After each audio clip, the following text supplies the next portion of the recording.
Boom, boom, boom. All right, some uncopyrighted music. Great stuff there.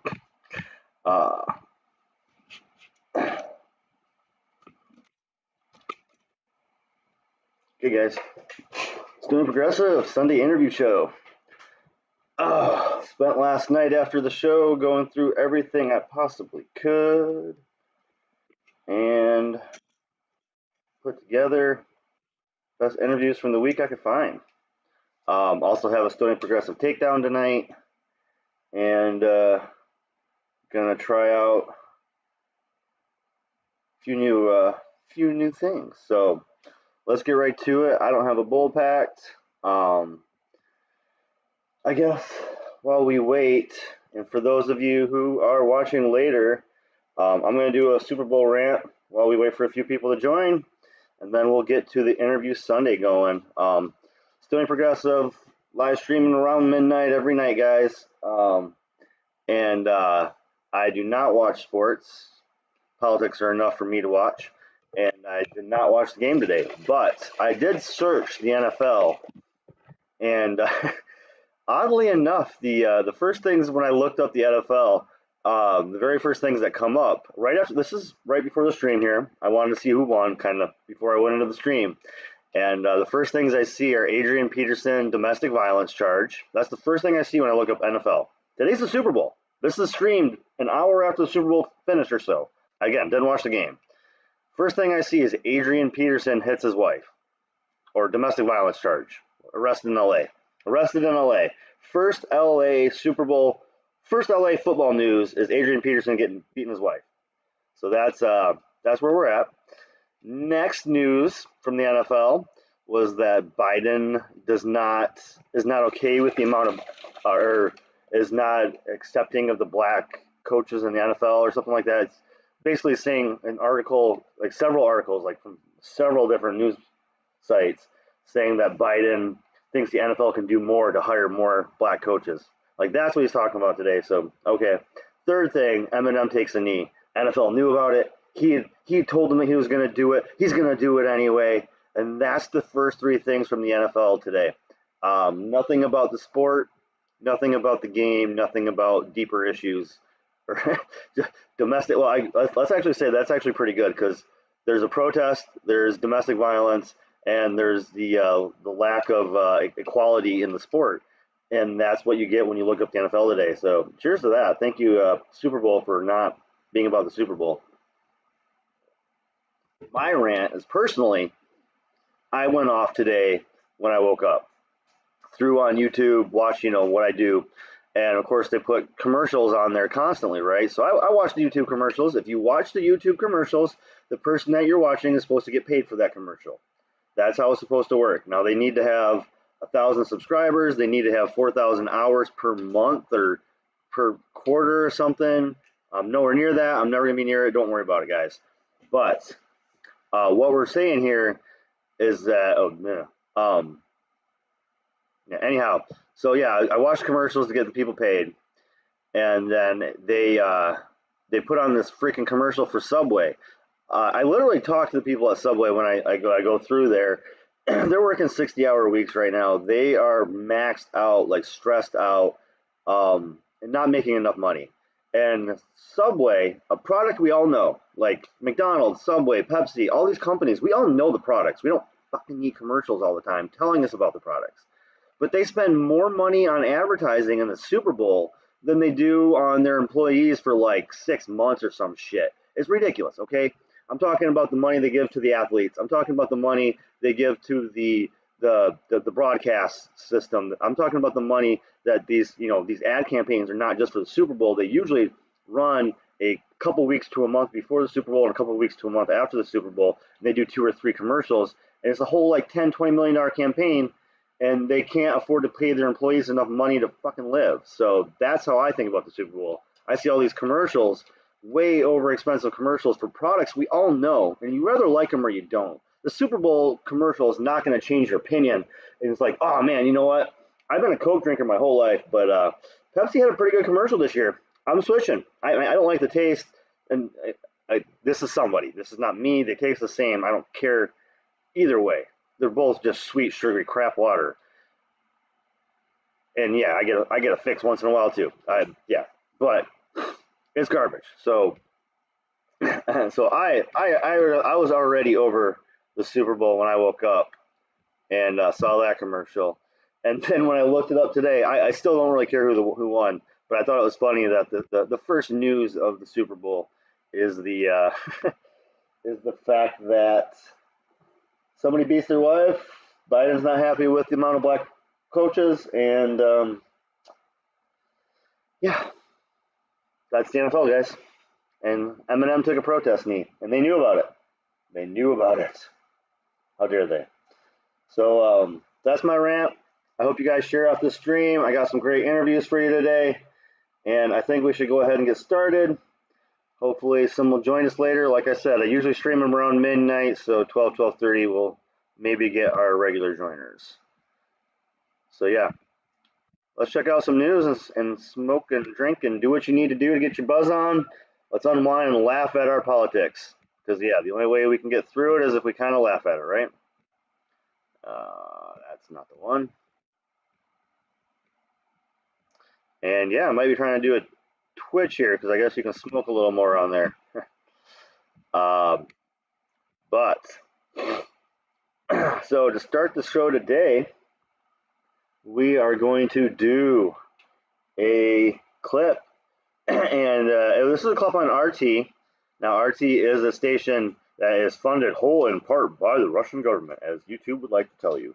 It's also just a station, and if you guys have ever seen my rants, all the mega news stations are all owned by people, so it doesn't really matter. I mean, there's so much propaganda. Just go ahead and pick your own news. Try to see through the sift through the bullshit.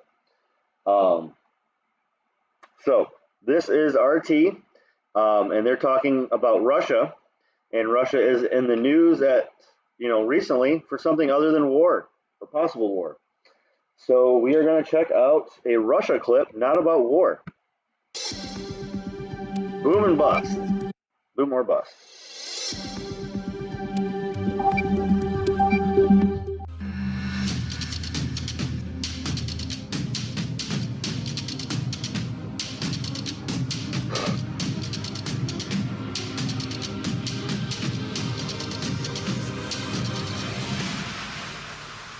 This is Boom Bust, the one business show you can't afford to miss. I'm Rachel Blavin. And I'm Brent Jabor in Washington. Here's what we have coming up. Cryptocurrency could be on the verge of widespread adoption in Russia as the nation's government may recognize the fintech as a form of currency in the future.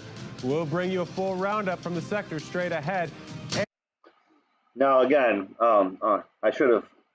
I was going to react to this. I probably should have watched it first, but I did a lot today. So the reason I wanted to talk about this, guys, is that it has a couple of my favorite people, Rachel Blevin, and this is Ben Swan. He is fantastic. It's talking about crypto. It's talking about the idea of one of the major powerhouses allowing crypto to be a form of currency. Now, once this happens, we have like two right now. We have El Salvador and Indonesia, I think. Indonesia accepts Dash as a second currency, and El Salvador accepts Bitcoin as a currency. I think there's a couple right now working on Bitcoin. But once you get 5, 10 of these, 5, 10 countries, obviously the American bank is never going to do it. It's going to be like kicking and screaming against it. And that's why Bitcoin was created, to fight against the American banks, the World Bank, but American Bank. Once 5 or 10 countries start doing this, you're going to see the crypto game all quadruple. I mean, that's when Bitcoin is going to hit 200. That's when Ethereum is going to hit 15,000. That's when Litecoin is going to hit 1,000. When these things start being used as currencies, like heavily, the whole game is going to change. Liquidity of the market is going to push the market. Hopefully, I got this to the right spot. I did watch it earlier. I distracted, That's what this is all about. Stone distractions. CI to discuss.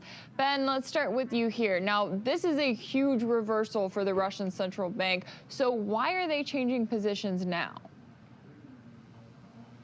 Well, again, I love to come on here and say, I told you guys this was going to happen. I told you guys this was going to happen. And why is it happening? It's happening because the Russian central bank came out and said, Bitcoin's bad and it's a threat to our system. And then the Russian president, Vladimir Putin, said, well, slow down, hold on, let's have some meetings and talk about it. Well, what did they talk about? They talked about the fact that the Western banking system, specifically the SWIFT banking system, is being controlled by the West in order to issue sanctions and to harm countries like Russia. And so how do you get around that? Well, you get around that with the world's most efficient monetary supply, and that is Bitcoin. The world's most efficient systems for money anywhere in the world are crypto systems. They are so efficient that they're being copied and they're being imitated by governments around the world. That's how successful they are. And so what we're seeing now is the Russian central bank saying, well, actually, okay, rather than banning miners, rather than banning the trading of Bitcoin and other cryptocurrencies, now let's talk about whether or not we should just recognize it as a currency. It shows you that when you apply too much pressure on countries like Russia or China or Venezuela or Iran, they don't just simply crumble into the dust. They innovate and they get around these systems. And in this case,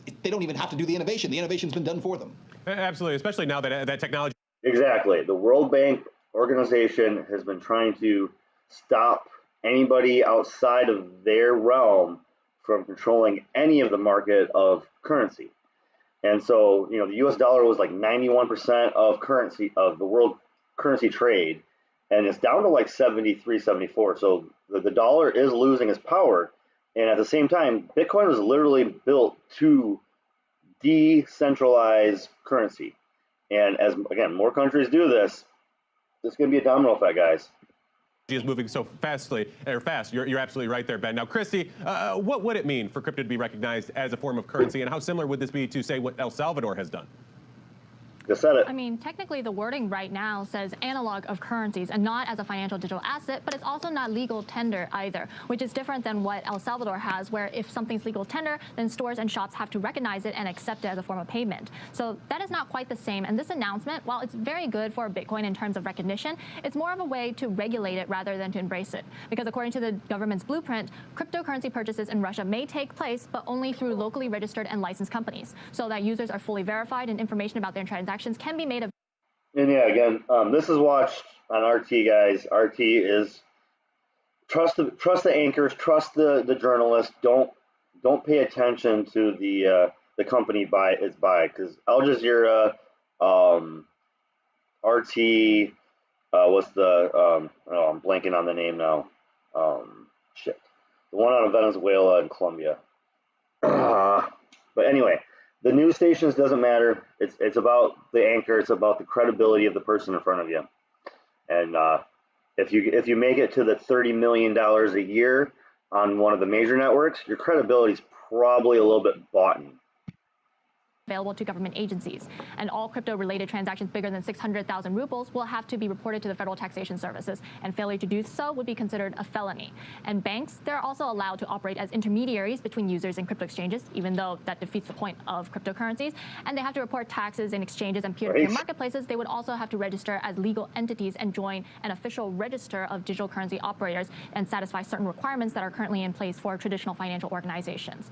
And so all of this to say that it would mean that everything is now subject to tax, which is the biggest incentive for the government to actually legitimize it.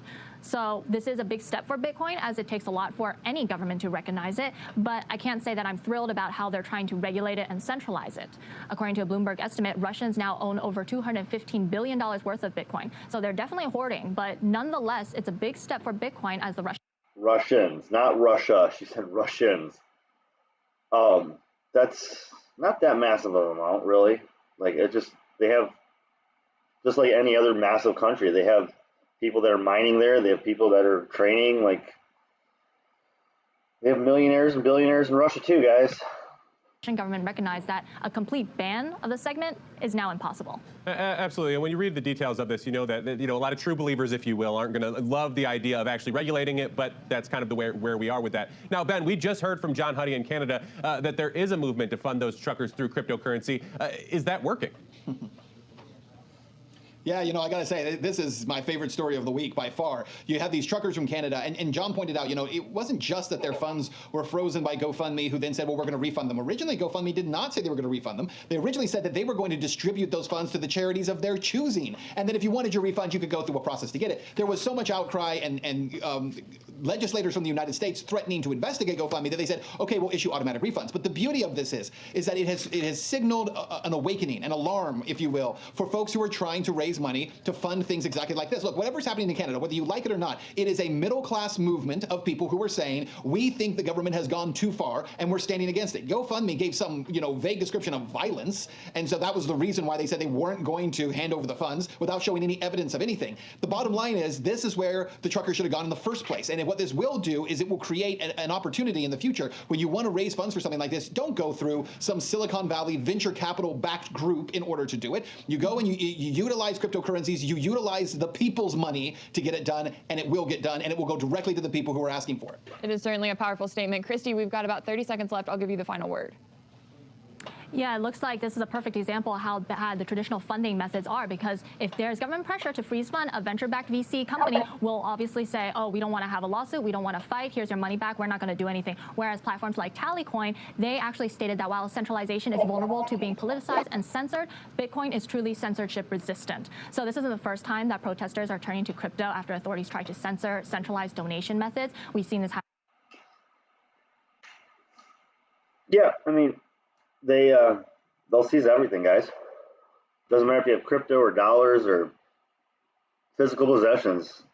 Governments will seize your shit, so that's nothing new. I mean, ask Venezuela about their like $4 billion. It's a ridiculous amount. They have like $4 billion in gold in the UK that they can't get to, and like this is money for their government that they could be giving to their people and completely changing their.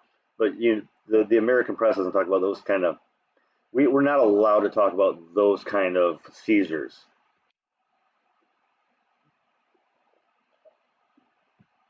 Happened in 2020 with the Nigerian police protesting brutalities, and now we're seeing it here. And the funny thing is, naysayers of Bitcoins, they will continue pointing the finger, saying that Bitcoin is only used for money laundering and financial fraud and everything. But they will never point to the good, the tremendous good that Bitcoin does by actually allowing it to be the people's money and allowing the people to direct it to platforms such as this. Boom Bust, Christy I and Ben Swan, thank you both for your insight.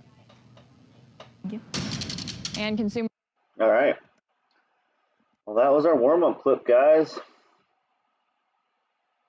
Good little crypto palate cleanser to start our day before we get into some heavier interviews.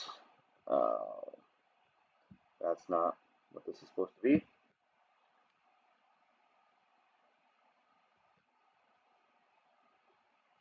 Oh, motherfucker. Okay. So I guess I watched one of them all the way through. Which one was this? This was Shwama. Let me fire this. Sorry, guys. While I'm doing this again, I am not the most tech-savvy person. And I'm not on that many social medias, so if you guys have social media, please feel free to share this, send this out. Let's get the stony chillers out and check out some news. Oh, that's what I watched. Oh dear God, I don't want to watch all that again. Next I wanted to do, oh, sorry, I thought I had these all lined up. And I watched them so I could make sure I highlighted stuff, and then I did not rewind. I apologize. I spent my Super Bowl out playing disc today, and I had to take a massive nap before I could wake back up and do this. Shit. Alright. Find this interview, guys. Sorry. Like I said, while we're doing this, share this out. I don't know how. And we got a long show tonight, so there we are. I watched it. It did not rewind it. I did 2 of these. I watched them and didn't rewind them, so now I'm gonna have to find them again, and I do apologize. I'm delighted to be joined by Kshama Sawant, the Seattle City Council member, who recently, at the end of last year, fought back a recall that was pushed by. She is considered by many to be the one person that has a D in front of their name that's actually very good. So that's why I kind of wanted to do this interview. She, you know, again, I'll always say that you don't have to agree with somebody all the time. You don't have to pay attention to the label. A lot of times people don't even understand the label that's in front of their name. They say the label, but they don't even really understand it. So this is a Democrat, but she is supposedly the good Democrat. The right wing in Seattle, but also a lot of friendly Democrats trying to remove her from office. I wanted to have you on. There's a lot to talk about, but I wanted to start because you've been taking on the Democrats for basically trying to repeal hazard pay still during the very active Omicron surge at grocery stores. I'll just read your tweet for a minute here. Democrats shamelessly tried to repeal $4 an hour hazard pay for grocery workers during the Omicron surge, yet themselves continue to meet only on Zoom for the safety of their own homes as they make 6-figure salaries. You added in. Can you kind of talk about the grocery workers that will be affected by this, and B, what the Democrats' reasoning for this? Yes, and just to give a context for some of your viewers who may not know what Seattle politics is like, there are 9 council members on the Seattle City Council, 8 Democrats, and me, the lone socialist. And so it's not like they were being pushed by Republicans or the overtly right wing to do this.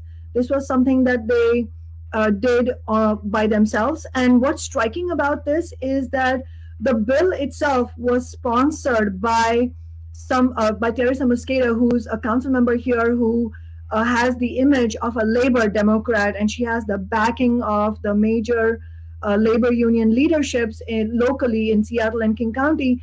And that's what's so stunning about this, because we're talking about a meager $4 an hour grocery worker hazard pay during this pandemic, where our frontline workers have been some of the hardest hit and some of the most self-sacrificing to allow our society to keep running. And for Democrats, and not only on top of that, the labor Democrats to be pushing for this was quite a scandal in my view.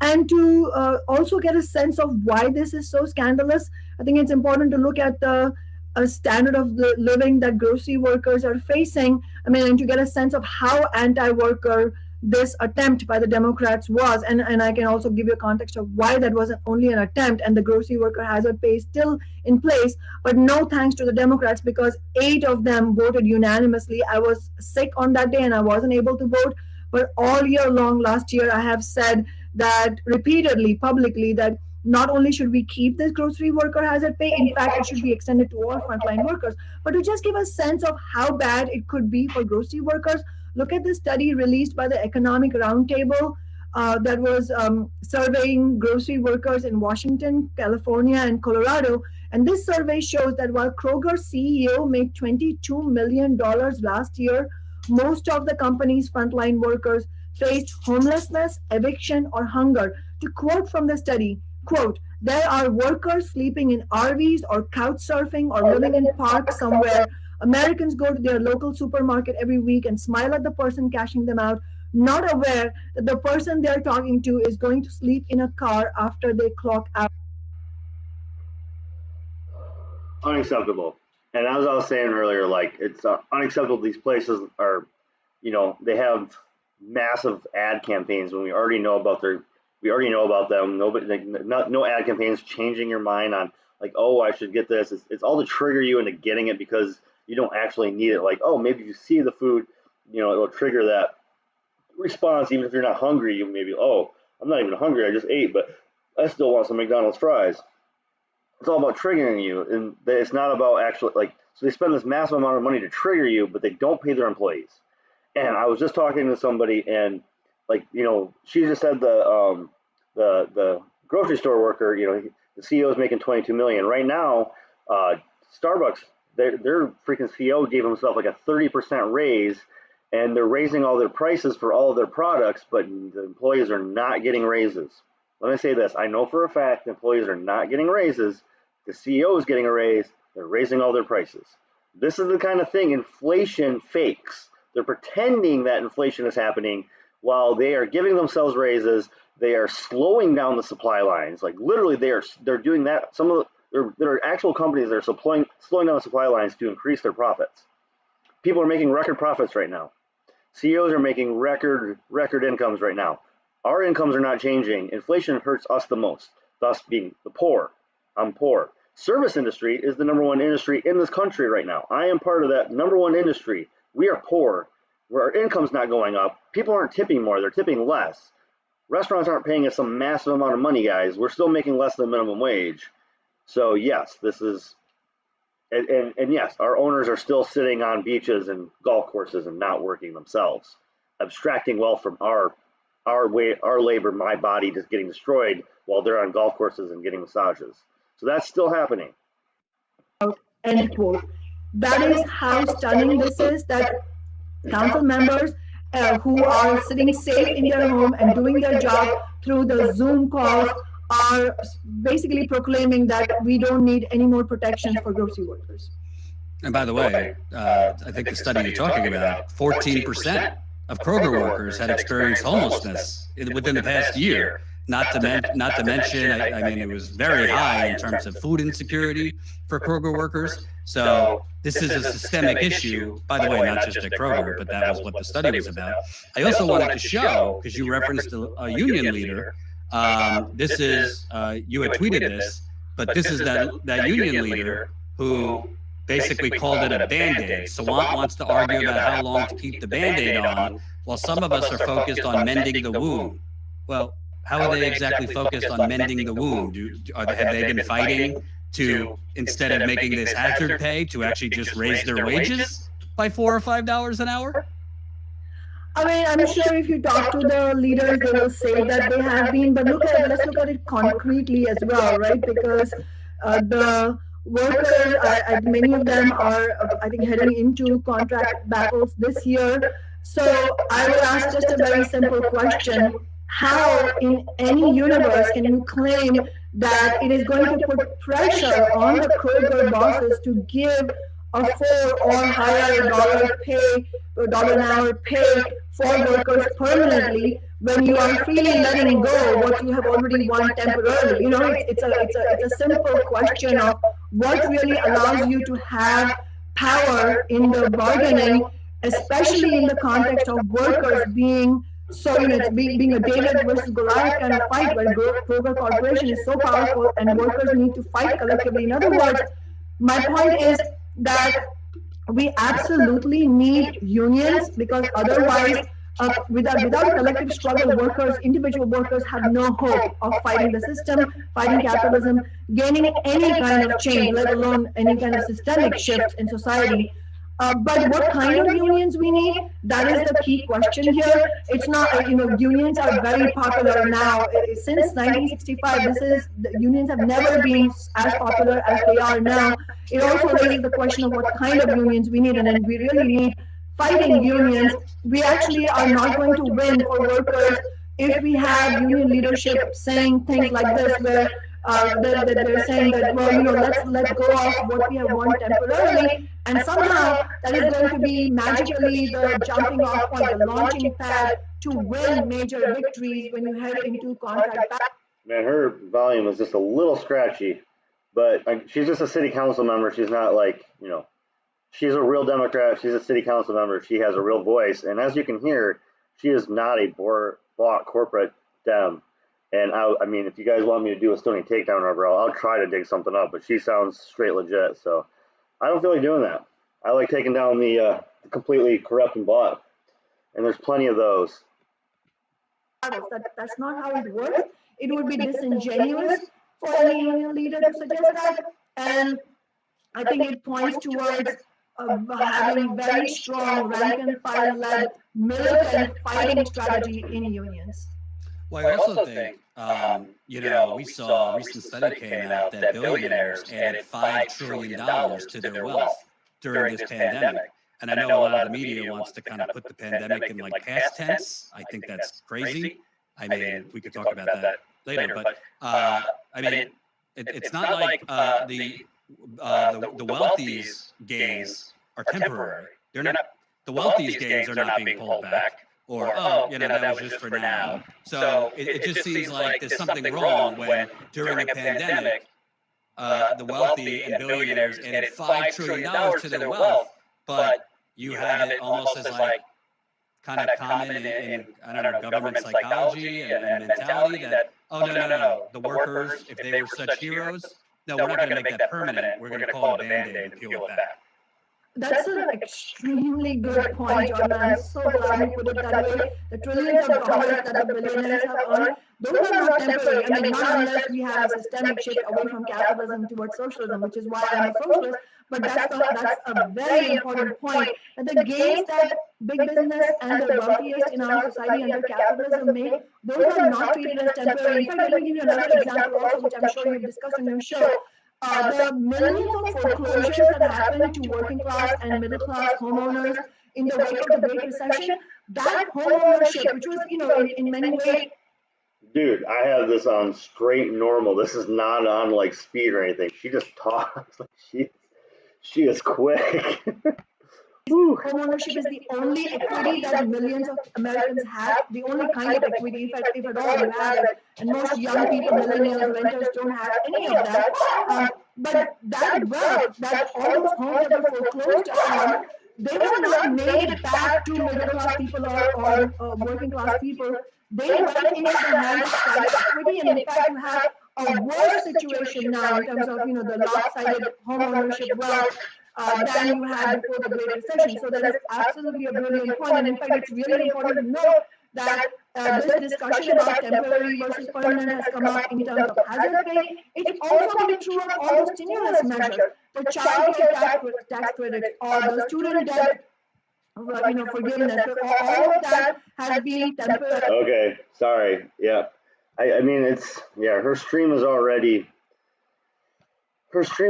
choppy, and I'm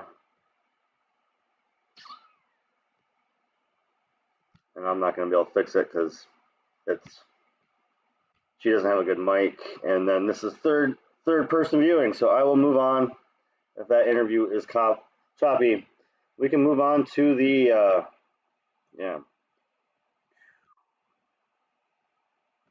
her.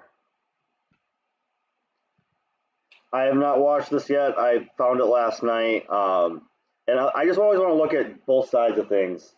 I think it's important to not hyper focus and not to only see one side of things. I don't know what this is going to be about. I don't know if I'm going to be.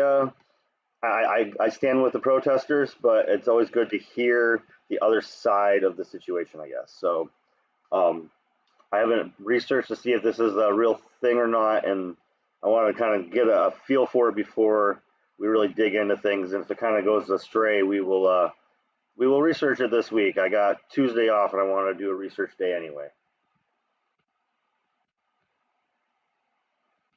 Let me know if the audio is okay on this one. Look at this. Oh, maybe I got some counter protests here. Here we go. This is not the counter protests. These are, I believe you're called. People think unusual circumstances means complicated taxes. But for a TurboTax Live expert like me, it just makes things interesting. So, give us everything you've got. What if a professional gamer with a ton of expenses? If you help. You're called furries on the internet. Thank you very much.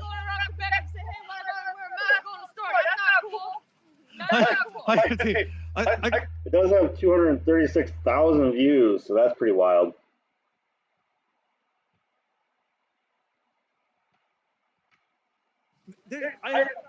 These things have always made me scared. There's a person in there. What's wrong with this lava? All right, thank you. Is that City Hall? Oh my God, I'm not from Okay, awesome. Let's go see here. This looks like it might be the counter-protest. This could be. Let's see if they're. Okay, looks like there might be a counter-protest here. I'm gonna get hit by a car. No. Okay.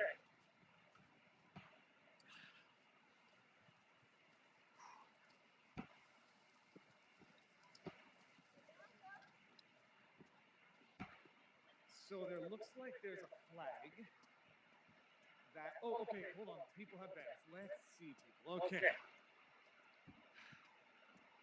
There's a drone up there, and that's like a very fancy big drone. I don't know if you can see it. All right, let's see how this goes. Someone help me out. It's one of those. It's not the DJI Inspire. It's a real drone. That might have a camera on it.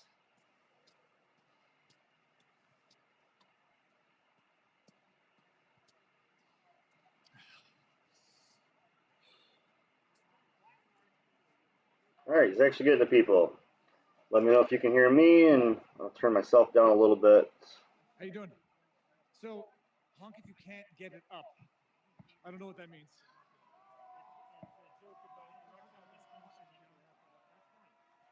But hold on, if they honk,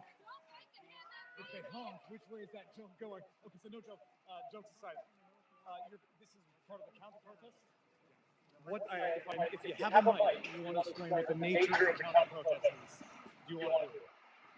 I'd say that we're here for the 85% of people in this city who did their part to fight COVID. They did their part by social distancing, wearing masks, getting vaccination. When Ontario opens up, it's because of it, not because. All right, guys, how's this? It's turned way down for me, so I can barely hear it, and I'll get. That's why I need headphones. Think that they should be compelled to get vaccinated. Work in progress. What is those truckers had choice? What is that choice? They could get the vaccine, okay, or they could just stay quarantined. The quarantine whenever they become exposed. No one is forced. They always have a choice. Well, if your choice, okay, now serious question.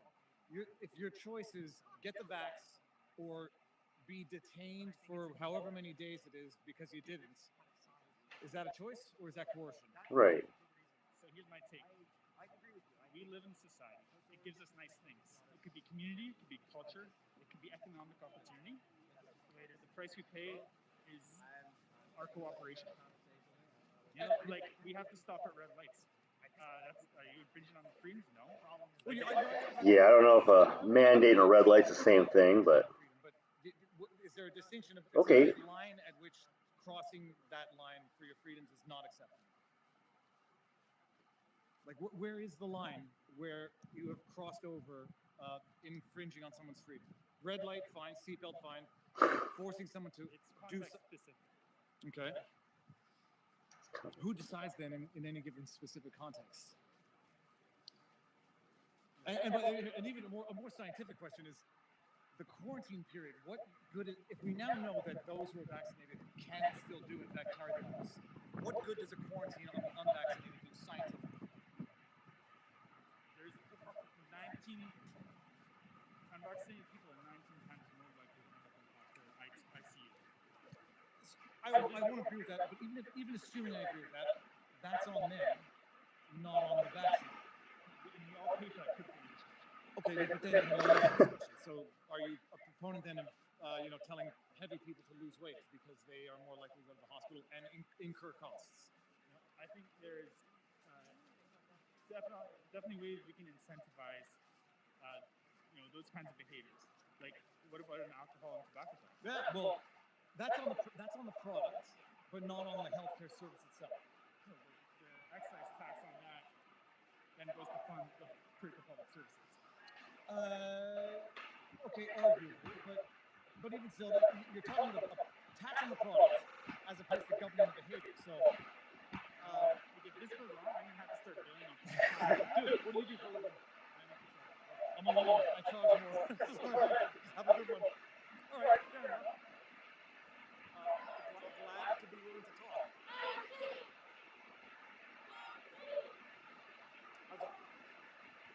Would you be willing to express yourselves? No? Okay. Fire slowly, quickly. No, because I don't think it doesn't seem a lot of discourse.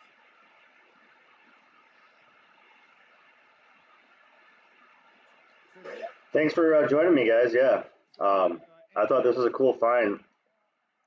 This gentleman might have a We need to have a discussion, right? This subject can't be just one-sided. It has to be discussion, have not tried. like everything should be. I don't think it's going to happen.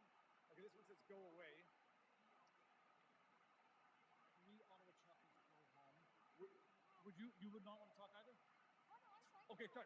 So, okay, you're part of the counter-protest. Okay, explain to the world what I'm doing the what again.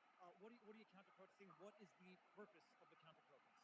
I have never protested in my life, but I am so appalled by the lack of action by all 3 levels of government. Lack of action. Wow.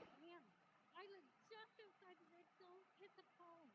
I cannot go to an office building. I can't shop. I can't go to church. You can't shop. You can't go to an office building. You can't go to church. What do you have to say to the people who are protesting because they can't go to church, they can't go shopping, and they can't go to the office because of the government? Get vaccinated and do what you can. Okay, but now, if I may ask, could you recognize a certain inconsistency in telling someone that they have to do something with their body to do the things that you're complaining you can't do now because it's an inconsistency? And as I always say with protesting, if these people are willing to stand outside in Canadian cold to either protest, counter-protest, whatever, they have a right to speak, right? Like, you should at least listen to the conversation. And I get mad when people take offense to either protesting or counter-protesting.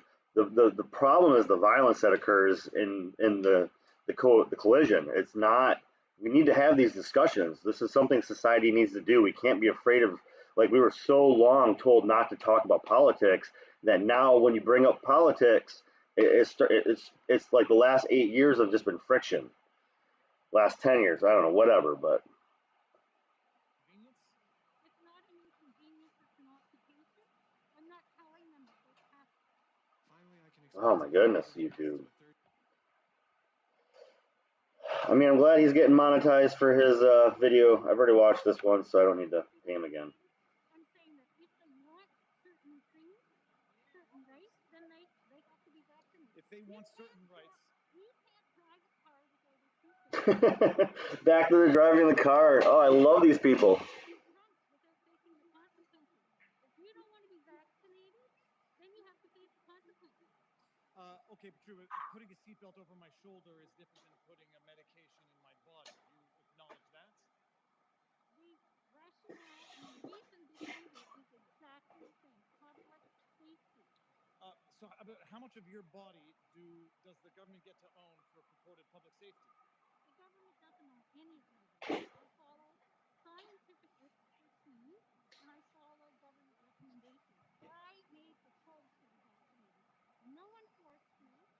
And the people who are unvaccinated, if you're in a car crash, they will go to a hospital and get x-rays.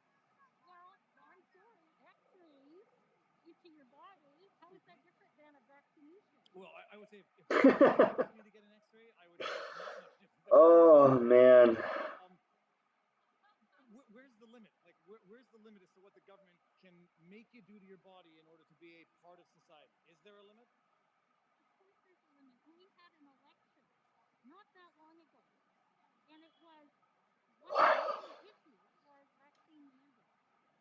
And this democratically elected government in Ottawa was elected by the majority of the people. And the provinces all are democratically elected. If they're worried about vaccine mandates, they can talk to the provincial leaders. That's what protest is. Protest is talking to your leaders. Protest is forcing them to come to the table and talk to you. And if you have that many people protesting, so she's counter protesting their right to protest. That's not how you're supposed to that's not the point. You're not supposed to counter protest with they shouldn't even be here. That's see, that's not a person to talk to. And they all say the same thing. Every single leader in the country is saying get vaccinated. Well, no, I have no doubt every leader in the country who may have financial interests in pharmaceutical companies is saying the same thing. You're aware that the pharma companies have immunity for any negative consequences from the vaccine? So you do not know that as a condition for the pharma companies to provide this vaccine, they insisted on immunity from any negative consequences from it. Oh, well, it's true. Would that change your mind if you knew that? That they were immune from liability from any potential wrongdoing from the vaccine that they're putting into your body? Would that change your mind or cause you to think about something? I am not a big fan of big pharma, but that doesn't mean that I think that I would not use products that are life-saving. True, but that doesn't even make sense. I'm not a fan of big pharma, but I wouldn't. But I trust them to save my life. That doesn't. I mean, so the Canadian view of big pharma must be different, right? Like they get most of their basic needs taken care of. They go in and break their arm, they can get an X-ray. You know, when she said that, she doesn't realize that people in America who are poor, we don't think about X-rays. I'll let that shit heal wrong. Nope, not going to get my X-ray. That's so. Yeah, it's always funny to see how Canadians think about healthcare because how you deal with healthcare is exactly how you think of healthcare. Because Americans, poor people, we think of healthcare like it's some thing that's last resort if I'm dying. And she's talking about it like, yeah, I mean, why not just go get a shot? You'd go get an X-ray. Like, I'm not gonna go get an X-ray. That's never gonna happen here. So I don't even understand her perspective because we're not raised with that perspective. We don't know what guaranteed healthcare is. But you are also familiar. And I don't trust big pharma. The biggest criminal penalties for concealing Nope. the fact that some of their big pharma products are killing people and they know it, but they want to conceal it to continue making profits. Look at tobacco. Yep. Look at thalidomide. But the biggest thing that's killing people now, alcohol and opioids. I agree with that. By the way, opioids. Right. That was fantastic. Okay, well, we made some progress. I think if you recognize you are suspicious of big pharma, you should ask some questions as to what's going on now. But at the very least, I can understand the noise is annoying, and protests typically are. It is torture. The United Nations says that sleep deprivation is torture. Yep. The people who live on that path street have not been able to sleep for 7 years. Okay, but I've heard diverging stories as to whether or not they're honking their horns between 8 and 8. But speaking of the United Nations, you're familiar with the Nuremberg Code as well? If we're going to cite international law? Well, I know what Nuremberg is, but I don't know the code. You might want to go look up the Nuremberg Code, but thank you very, very much. Thank you. Absolutely. Yeah,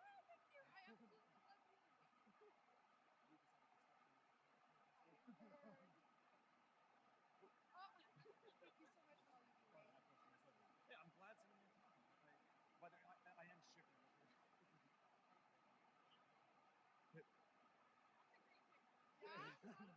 Well, it's also in video in real time. What is happening right now? Thank you very much. Thank you. Do you need a coffee or something? No, I'm good. It's my fingertips. I'm just going to get in the sun. Hopefully someone's going to do a hot pot again. Yeah, thank you. those turn my hands very bizarre color. Okay, let's see here. Protests have to be inconvenient to be effective.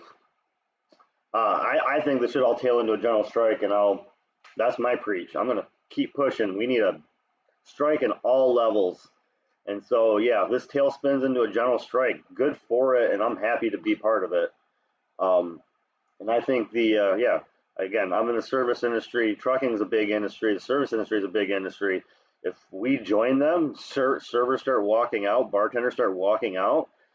Guess what? The rich care about their drinking and food. They like to go out and dine and treat people like shit. They enjoy it a lot. So, they stop getting a little bit of supplies, slowing down. And we walk out, things will change quick. If 3 million Americans walk out and it's all servers and bartenders, guess what? The right wing will join the left wing in giving people some freaking decency, getting out of our lives like they say they should. Your tactics are bad, and you should feel bad. You don't want to talk? Okay, fine. Okay, now I'm just gonna ask you this. I'm gonna point this way. Did you guys support the BLM protests?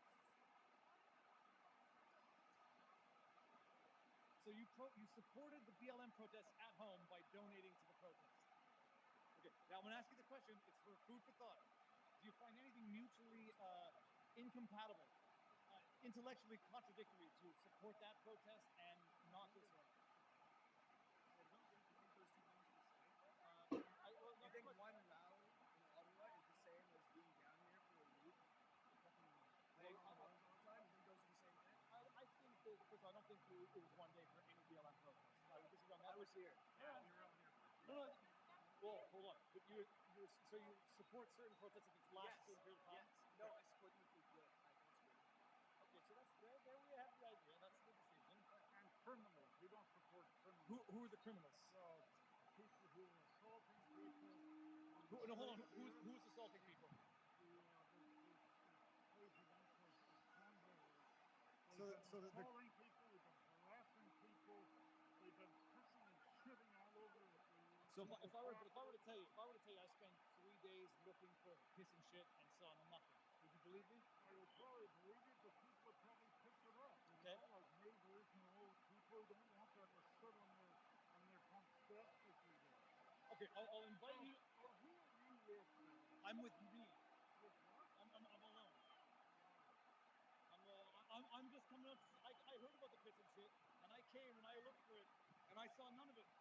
I went to the Terry Fox thing. I wanted to see it, and I saw none of it. So many reports of assault as well as ice cream shop up there, a couple of people attacked the staff members and threw them to the ground. And there are numerous political supporters. Happy Goat Cafe, How are you? This is all I'm going to say about isolated attacks. They happen on both sides of issues because people freak out because of the 24-hour news cycle, because of hyper-focusing, and because the psychology of this whole news bundling, it creates this. So it's not every side of an issue can do this if the mainstream media hyper-focuses and over exacerbates things. It's going to happen. So when you say a few people beat up one person, you can find that in every issue, seriously. And when I see that I see that from the right, I see that from the left, and they say, oh, this one issue, this one person did this. There's going to be people who are mentally deranged that watch your 24/7 news cycle and freak out. There's always going to be those little acts of violence. And there's also freaking police instigation of violence to make a protest look bad. So you have to take those into consideration. You should not see all violence as blatantly that protest is wrong. That's not a good way to look at it. Ignorant.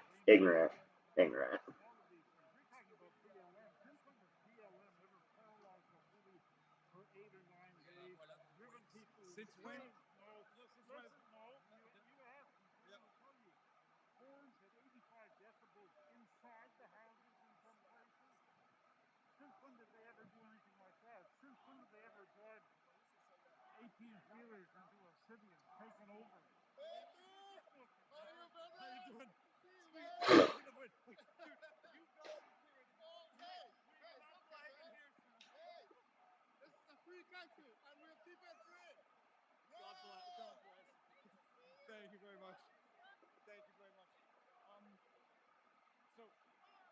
Mm-mm.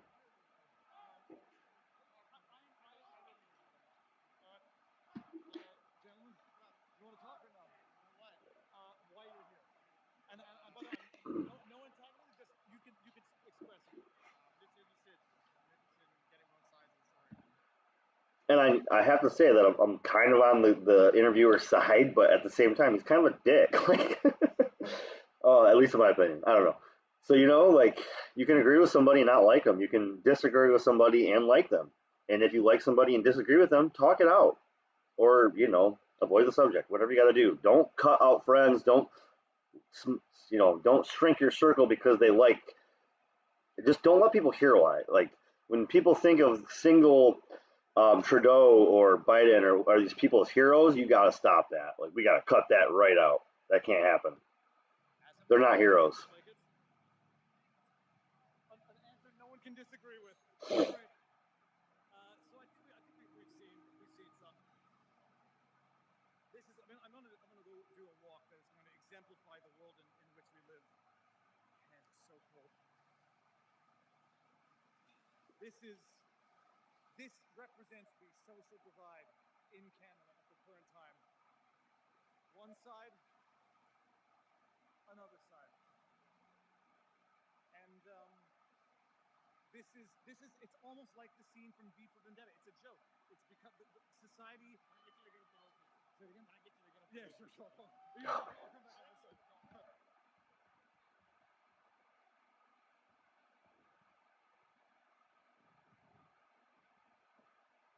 So I think YouTube knows when I'm streaming, because when I watched this the first time, there might have been 2 ads the whole half hour, and I watched them through, so that like I let the guy get his money for his show, right? So I watched the ads all the way through, and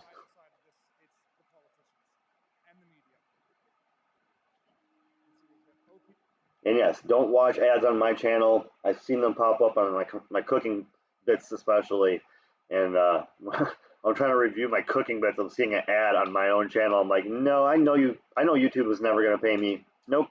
I've already had a strike. I've already had a warning. Nope. I talk too much stuff. They'll never pay me. So never watch an ad on my channel.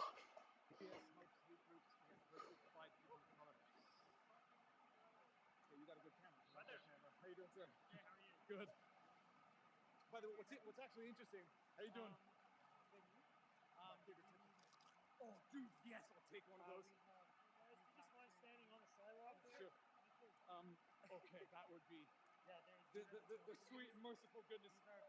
Here, hold that for 1 second. Yeah. Sure, do you want to hold this glass? This guy looks intense. So what do you do? There's an open here, a little tab. Yeah. There we go. Okay. Yeah. And then I just These shake are them for the toes, but they're better. Oh, it doesn't matter. Yeah, so basically just Stick them to the inside of the glass. put them on your tonic. It's this is, and that's it. Yeah. And then there's little tabs that you have to pull off. Where? Oh, the stick forget down the like this. Yeah. They will warm up as I go. Yeah. And We have them right now. all day and they work so well. Okay, that's all I needed. I just noticed that you were freezing. Yeah, they're it's getting there. This is interesting. Thank you very much. Oh, you're very welcome. How you doing? I found it. I found it, and someone went to talking about it. It's not a bad thing. Oh, thank you. Could you slip that into my pocket, please? It's impossible. I'll stay warm. What's interesting, by the way, is I haven't seen this much media, big camera media, anywhere in Texas. But they're here. So this is interesting. I would say not to a lot of people. It says, "In the occupation, go home, bullies." What's interesting is not everybody wants to talk about it.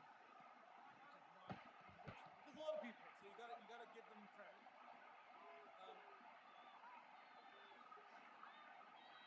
It's just you understand the ideological divide that's going on. You can understand the motivation.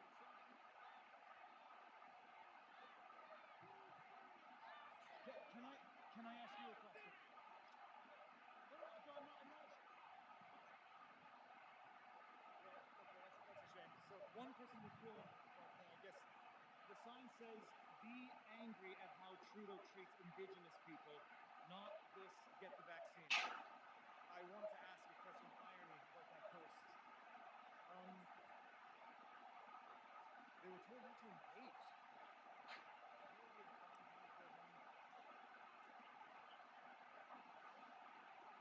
It's stay around.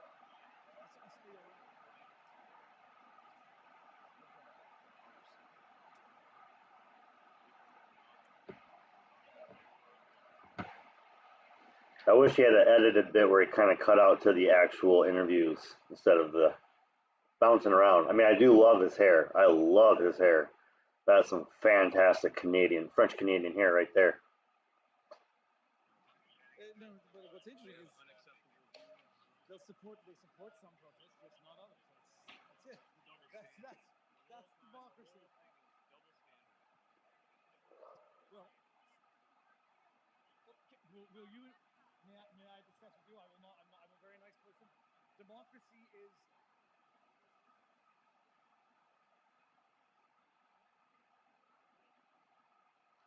I will see. Well, we can talk from behind the sign. You don't even have to show me your face.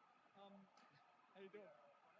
Democracy is plurality of ideas. Okay, I guess.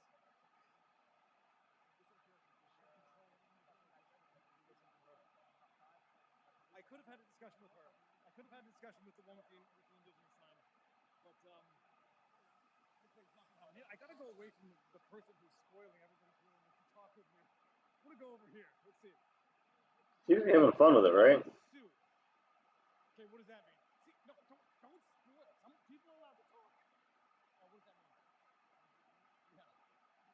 What? Man.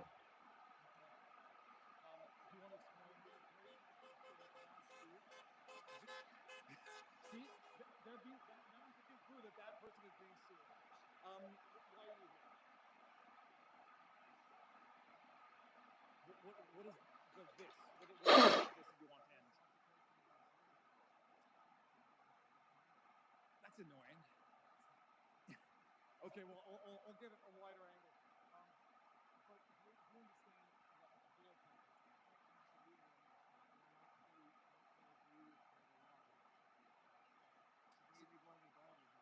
Okay, and I've had this dilemma myself. I've heard that as the argument here in Florida that the right wing was okay with DeSantis taking away freedom of speech because they're okay with their they agree with some of the things people protest, but they can't get in the way of traffic to protest it.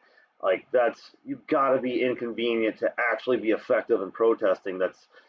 Martin Luther King didn't freaking walk across the fucking bridge to not block the bridge. He did a lot of uncivil arrest. Like, you can't be completely non-destructive with your non-violent protesting. So that's not a. In general, when they go on strike and they don't drive the buses, I say I agree with what you're doing, maybe, but you're punishing the people who are the most vulnerable. What do? What's the practical solution to protesting when you feel the way they do and nothing else is getting through? Oh.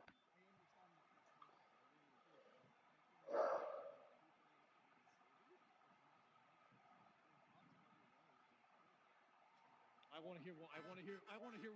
No, it's not like. I've been here.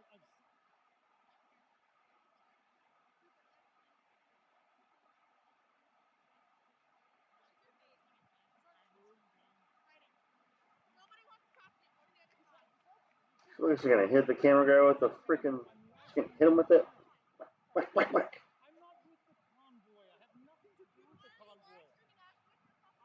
Because I have a YouTube channel where I have nothing to do with the convoy. I'm down here documenting everything in real time. By the way, because I've seen in Montreal and I hear that they say that there's people desecrating the statues, this and that, and I can't see it. And I heard people saying that the horns are honking all night long and people can't sleep. And I had to ask them. I said, if you're doing that, if they're doing it, people are going to see it. The issue is, protests. It's always been around. They have to be disruptive, but if they're too disruptive, they become abusive. But now, what do you do? This is my question. It's my own.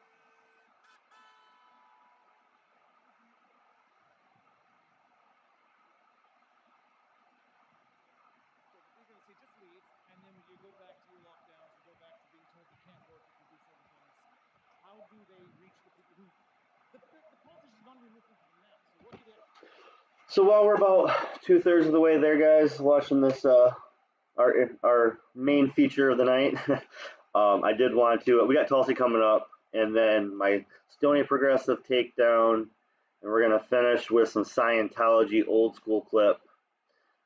Remember them? I have to see it every freaking day. So, but I just want to give props to him. He's got 500,000 subscribers. It's Viva Free, or Le France. It is live free. So Viva Free. If you have some Canadian interest in politics, he seems to be at least interesting in conversation, and seems to be liked by some people up there. He had a few fans that stopped by and said hi. So good find for a clip for today. 500,000 subscribers, so people know of him at least. That's what digging for clips will get you, huh?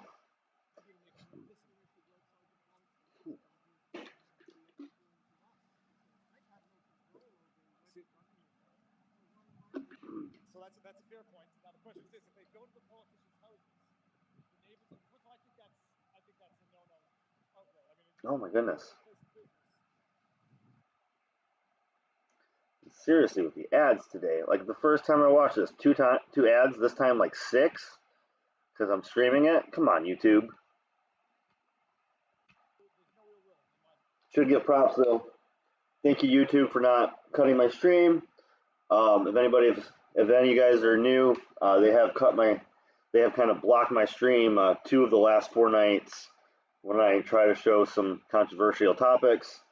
This is a controversial topic, and they're not cutting me tonight. So thank you, YouTube. All my technical difficulties have been on my end. So guess I can keep going with this, guys. It's awesome. Let's go as long as they'll let me. Some of them are not as middle ground as you. Some of them are.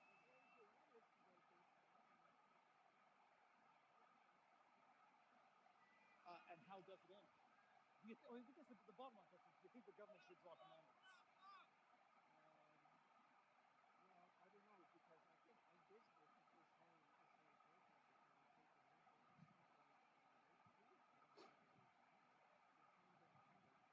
No, well, it's not about vaccine mandates. I think it's about all the mandates. But have you gone down to see it? To the actual epicenter of the fleet. Okay. And what did you see, and what was your impression of it? totally illegal, totally unnecessary. I'm going to ask you a serious question. Did you see anything remotely intolerant in it, other than the F. Trudeau sign? Oh no, I did. Okay. Okay, good enough. I'm sorry. Thank you very much, by the way. I'm not here for. I just want to hear what everyone hears. So you got F the convoy, which is a good. Here, hold on. Down there, you got the F the convoy, which is a good play. It's a good play on the part. Thank you very much. Get one more good interview here. Got time for one good more. Come on.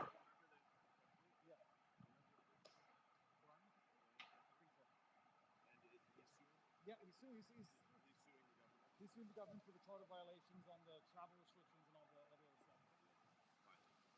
My God, my hands are shaking so cold. Brian, I'm fairly certain that's it. What is slowly? S-L-O-L-Y. Oh, it's not a play on the word slowly. Slowly. A lot of people. I get it. Do you mind talking? You don't want to talk? Okay, so tell the world. I mean, what's the counter-protest about? And by the way, we're live streaming. I'm not trying to embarrass you. Period. What's your YouTube page? Viva Fry. Okay. I'm a lawyer by trade, and I've turned into. What do you think? What do I think of the counter-protest is for? Yeah. Well, I think you guys want the noise to stop, personally. That's perfect. Okay, but now the question is this: Do you think that protesting, being compelled to get vaccinated in order to keep your job, is a legitimate cause of protest? I mean, yeah, you got a right to protest anything in this country. Where are you in Ottawa, geographically? South. So do you hear the horns from where you are? All right, well, that's interesting. So what is your practical solution to this? To the people, to their grievances, what do you have to say? I mean, they're the vast minority in this country, and a lot of us want to keep those vaccine mandates. you would personally want to keep the vaccine mandates? As long as they're effective. Okay, well, therein lies one of the bigger questions. But and even if they were effective, someone says, I don't want to do it regardless. His religious reasons, other reasons. Would you accept their reasons for not getting vaccinated? I mean, yeah, they're welcome to not be vaccinated, but they have to deal with the outcome or the fallout. What's the fallout? That they can't work, or they can't go to movie theaters or go to restaurants if they choose not to for this particular COVID? Yeah, because they are risking other people's lives. Well, I see. That's a discussion I don't want to get into. It's not clear. You got vaccinated. All right, somebody in the chat's asking. We got a few people on here. There is a Poor People's Campaign that's going to be marching to DC from Virginia, and there's going to be like 16 buses taking people if you want to go. I will probably be going via bus now that I've been thinking about it. I wanted to drive, but that might be a little bit chaotic down there. But the Poor People's March is going to be June 16th, I believe. I'll have to look that up again. But it is the middle to end of June. It is going to be that Friday, and then they're going to try to push through the weekend. And the idea is to kind of like, if 100,000 people show up the first day, the next day will be more, the next day will be more. And then that week, if you can hold strong, maybe we can actually push things. That's the Poor People's Campaign.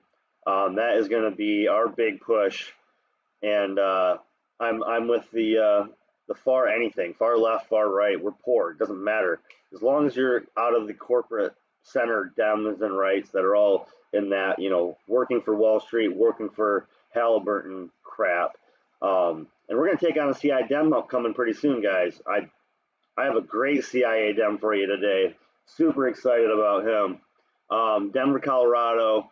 That's a very progressive city. It should not have a CIA Dem running as his Congress member, current incumbent and running again. So yeah, if you know anybody in Denver, we got a CIA Dem coming up for my Stony Progressive takedown. But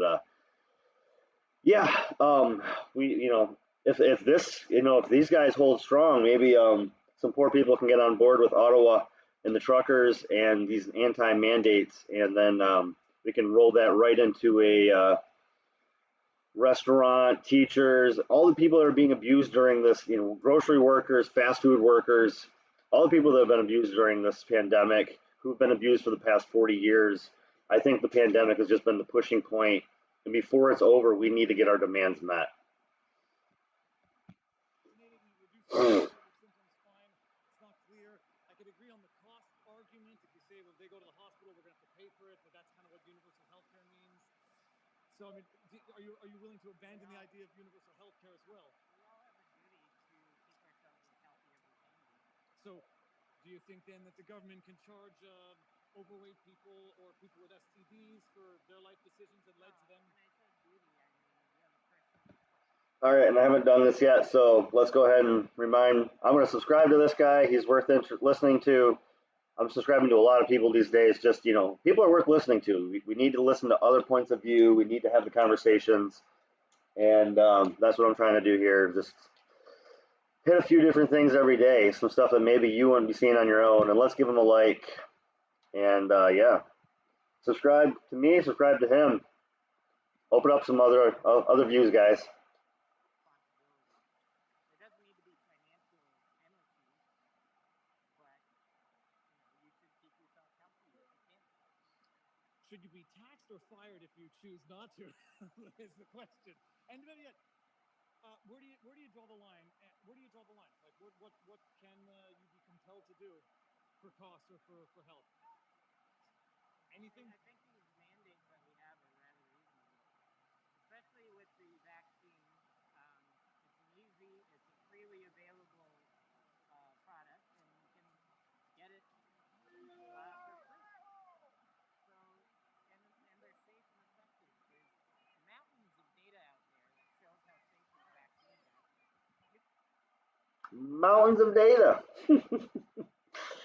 Man, people are always interesting when they know there's mountains of data, but they only see the mountains of data that work with their theories. Like you got to look at both sides, man. She's not. Oh, that's just not what's happening right here. But all right, yeah, all right, all right.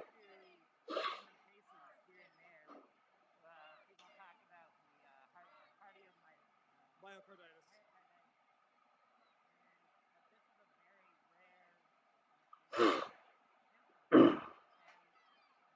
Like this is something that is very treatable in the hospital as well.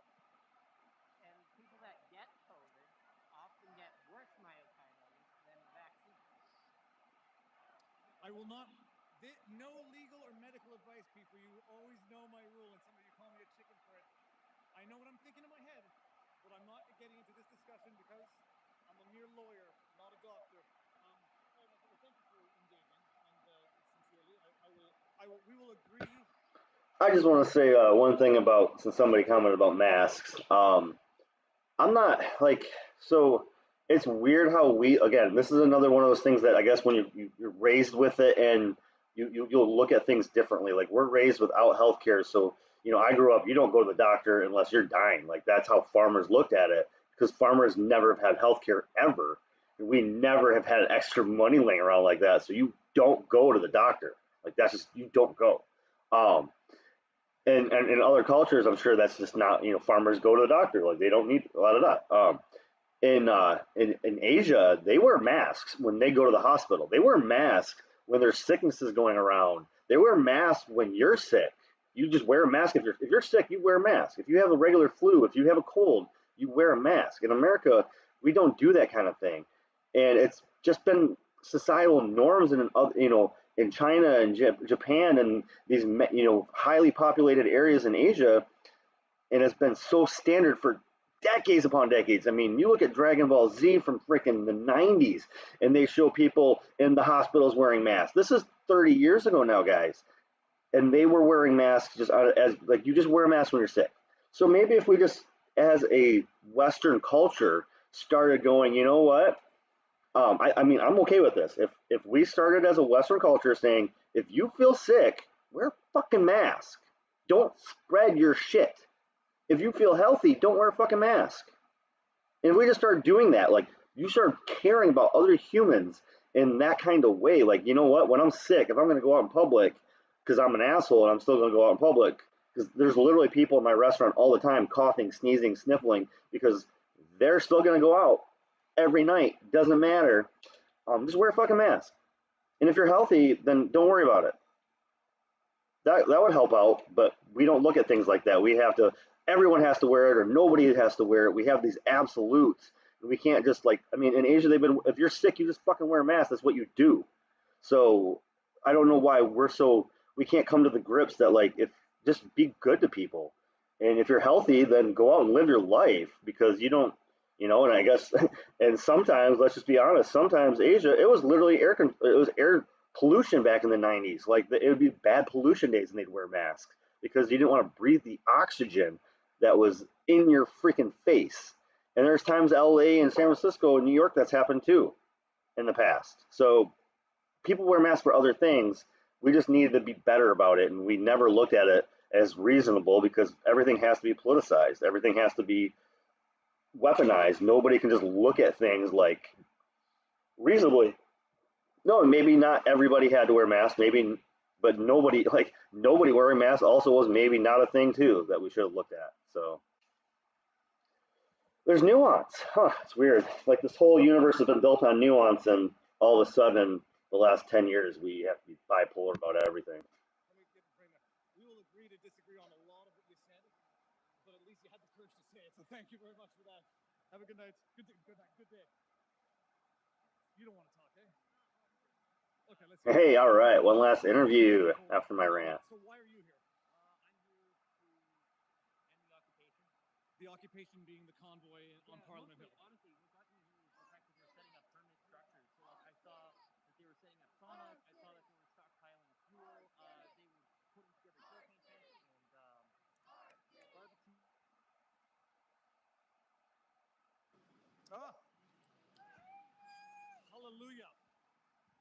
right, guys, don't worry. All right. Well, that was a fun trip, right? Found somebody new. Viva Free. Live free. Canadian. Doing his work in Canada. You know, that's the best way to do things. Find somebody on the ground.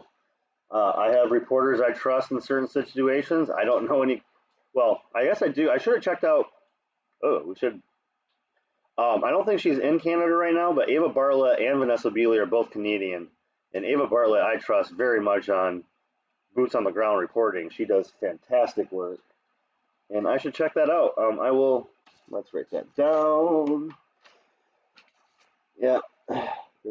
Again, this is the Stony Progressive, so I am baking right now. Might not remember that tomorrow. But let's move on to some Tulsi, huh? Let's see if they let me do this. This is always fun and risque. Try to play Fox on here and see if they shut me out. But this is from Tulsi's page, which gives me a higher chance of going through it. Tucker Carlson and Tulsi discuss.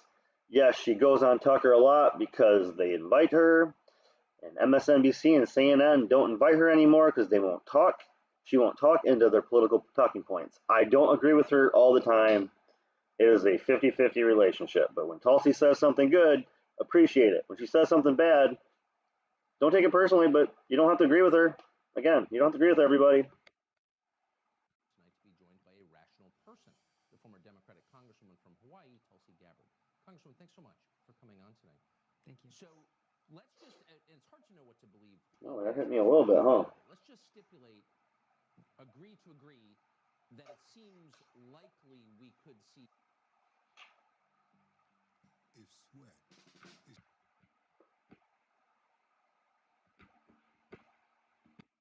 conflict between Russia and Ukraine soon.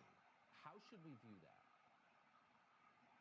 Well, first of all, President Biden could end this crisis and prevent a war with Russia by doing something very simple, guaranteeing that Ukraine will not become a member of NATO.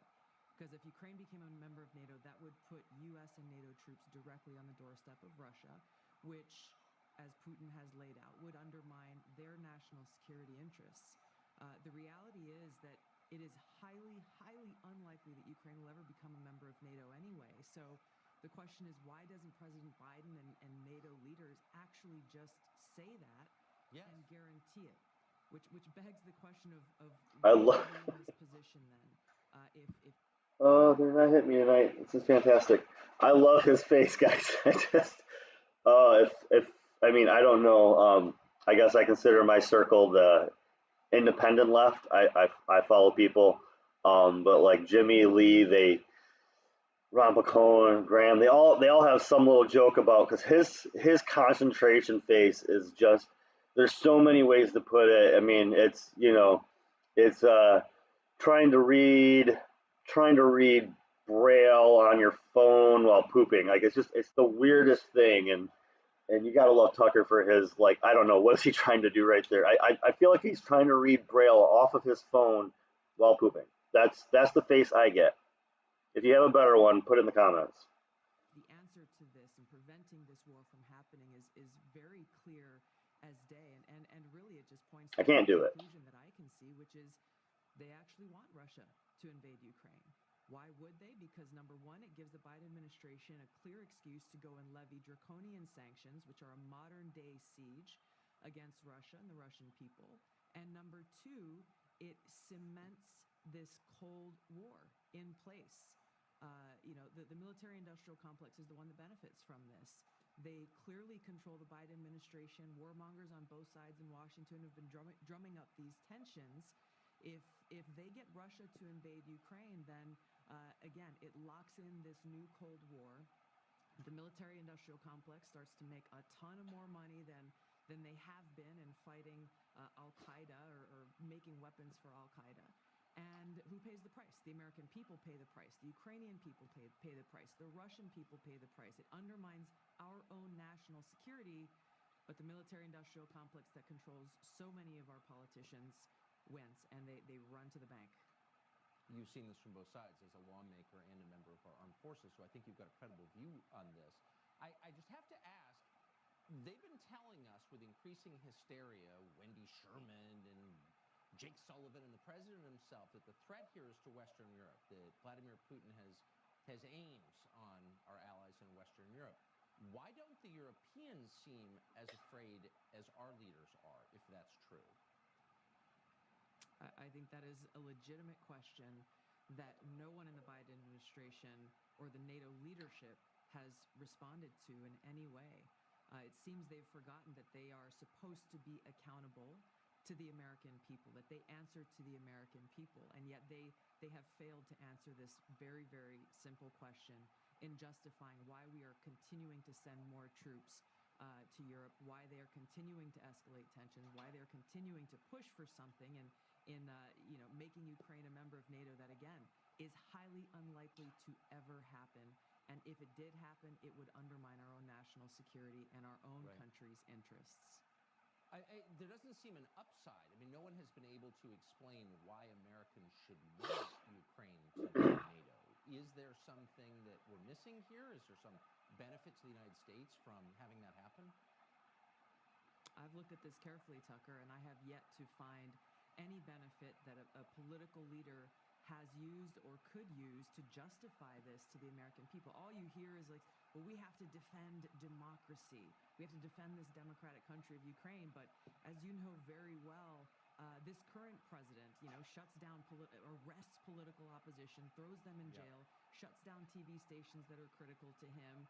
I have a hard time seeing how President Biden or anyone can say with an honest face, we are defending democracy. And the reason is because our own government has public. As we wrap this up here, does anybody think she's not going to run for something soon? If when she ran for president, she said she was not running again for Congress. I think she thought she was going to get maybe a cabinet seat or something. And these last 2 years, she's been on Fox a ton and saying it feels like she's, I don't know, she's taken some right steps and some wrong steps, in my opinion, as far as her political stances. And I don't know if that's, we all have our bubbles. Maybe she's in a bubble and she doesn't see the way she's going. I have no idea. We supported these authoritarian actions by the Ukrainian president in shutting down their own political opposition. And it begs the question, this sounds familiar to some of the things that unfortunately we're seeing play out right here at home. I was just about to say, it sounds like their kind of democracy. Tulsi Gabbard, that's about the smartest analysis I've heard, and I really appreciate you laying it out for us. Thank you. Thanks. All right, that's enough. All right. So, always good to hear Tulsi's semi-pro, anti-war. Who knows what she is? She's for drone bombs, so that's where we're at. I want to root for her, but you can't trust any politicians. So, let's do our Stony Progressive takedown real quick. I don't really, I know I've had a couple people comment that this is their least favorite part of the show, but it is a necessary evil. We need to take these people down. We need to share these clips out once in a while to make sure this upcoming election we don't get the same crappy incumbents. We can't keep complaining about Congress if we keep re-electing people over and over again. So this is a CI Dem from Denver, Colorado area. The east-south, this whole nice little gerrymandered Denver area. Nice and really simplistic there, guys. Good job, Colorado. He is from Aurora. He is the 6th District Democrat. He is, according to the Wall Street Journal, a CIA Dem. He is one of the CIA Dems that benefited from all the progressives getting all that money. And if you need to if you're a Denver person and don't like what I have to say today, or if you look into his, check him out and look into his voting bill and don't like him, go ahead and give him a call. His best way to contact him is his DC office, 202-225-7882. Blow that up. I've heard to leave 5 or 6 messages, and you want it to not just be you. If you really have a problem with them, have 5 or 6 messages from friends and family on the same subject. Make your point heard. 202-225-7882 is his office number. And let's check him out, guys. 6th District from Colorado, elected Oh my goodness. So he was Crow. Crow. I just love the last name. You gotta love it, guys. I just love it. Crow was one of 15 Democratic representatives who voted against Nancy Pelosi for Speaker of the House in 2019. A candidate for Speaker must have at least 218 votes to be elected. If all 435 members vote, Pelosi was elected with 220. So she already had the votes. He voted against her. Good for him. I mean, he didn't. Nobody else ran against. When he says voted, did not vote. Because yeah, nobody else ran against Nancy this last time, which is just ridiculous. So that's easier. I wonder if he actually voted for Barbara Lee in 2018 when somebody ran against her. So he is on the Committee of Intelligence. Fantastic. We love it when the CIA is on the Committee of Intelligence. House Committee of Armed Services, Committee of Small Business. Man, that is just... every single one of these CIA Dems, I've said the same exact committees, have I not? They're all the same committees. They're all the same thing. They're all in it together. Oh, wait, I've heard that somewhere. The big party and you're not in. Oh, that's what it was. Sorry, my bad. Got those mixed up. I apologize. Again, I don't go over their voting record. He votes with Democrats. Go figure. No surprise there. This is a mostly Democratic region. Colorado was redistricted by Democrats, so when they gerrymander, both Republicans and Democrats gerrymander. So yes, the Democrats would gerrymander for themselves, and he got about 57% against the Republicans 40%, with the Libertarian getting almost 2% and the Unity Party getting 1%. I've seen that Unity Party out west before. The Union Party, Unity, yeah. Seen that party a couple places. I don't know what it is. I have not looked into it. Maybe that's another research day. Days off, I research. I bartend full time and I research for this labor of love, guys. So again, if you like any of the clips, share them out. This is a labor of love. YouTube's already struck me for saying things I shouldn't, so I'll probably never get actual monetization on this. All right. His first general election, he also won 54-42, so this is a pretty safe zone for the Dems. Again, I said this is a very Democratic region, and he won his primary fairly easily. Now, when you win primaries that easily, I have been liking to read. Has he got something for me? He doesn't have a little clip, did he? No, he didn't have a little word bite for me. That was right. He disappointed me already once. And then when I saw this, oh man. So he's now on his third campaign tour, and in 4.5 years, right? Four and a half years or so, he has raised 11 million and spent 9 million. That's a lot, actually. Like, again, 4 million should be pretty much a guarantee. This is a non-contested region, so he doesn't need that much, but he gets a good amount of money. He has raised fairly well. He's done quite well, and a lot of that's from that the Democracy Engine and J Street PAC, which again was just the same person from last night. That's the same exact freaking people that are donating, same PACs. He's getting the same seeker of money from the Democratic PACs. So that is the same people, the same as last night. I can't remember who I did last night. Who did I do? Jared Golden, one of the CIA Dems. I have 16 of them on this list. I'm just looking them up one by one, taking them down. Tomorrow's Valentine's special, I guess. I'm going to go for 1 CIA female Dem and 2 of the worst Republicans I can find to help balance the CIA Dem list. So I've already done MGT. I've already done this other lady that was pretty bad and well known. But if you guys have any suggestions for the 2 worst Republicans left, females would be preferred. And then I'm going to get the worst CIA Dem lady for a 3-lady takedown of let's go some broken heart CIA Dems and Republicans. CIA has ties everywhere, guys. Let's just go ahead and agree for it. Oh, good. Random. So yeah, her contributors are just big money. Super PACs, as I said before, the J Street PAC and the Democracy Engine are super PACs. And Citizens United is always people damn it, every freaking time is always people that are against actually ending Citizens United. They're people that want to keep the system as it is with lobbyists and swing left again, same thing. These are legal conservation voters. Oh, okay, that makes more sense. Oh, there was no. How does an ex-military not have any military there? That's interesting. I didn't notice that before. I always usually look for that. Huh. And so this small business ex-military, he's worth $3 million. He's a man of the people. That's what he kept claiming, man of the people, man of the people.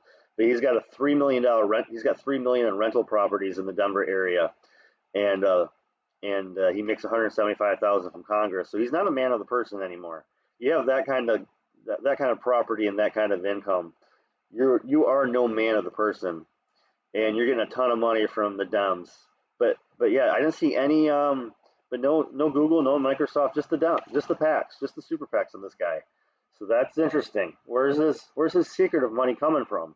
A lot of the super PACs, but nothing up front. So he's looking to do something. And as is always, I mean, if you know this guy, you probably are local to Denver, because I've never heard this guy. But when I looked him up, this was the first thing that came up. Again, this is an ex-military, military intelligence, but ex-military. And this is how he responded on January 6th. He's the guy there crouching. Oh, that's funny. But yeah.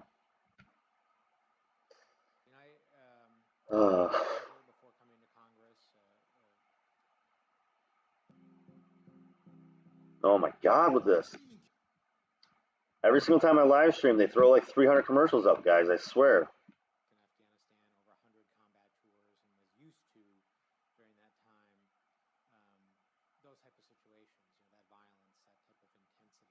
That's also a life that I have long since left behind me, and I've become a very different person now. I'm a father, a member of Congress. I was a veterans advocate for almost a decade, and I never thought that those worlds would come back and collide together, and to see that, let alone in the U.S. Capitol as a member of Congress as we tried to certify the election. So truly a shocking day. And it's a day that was traumatic for a lot of folks. What I try to remind people is oh my God. that was outside the norm of human experience. I mean, the brutality, I think, is important for. Always interesting how military intelligence can I mean, they're again like top echelon of military and military intelligence. Those are completely different than the rest of the military. These people are paid at such a scale that it's unmeasurable, and they're also just completely detached from the rest of the military.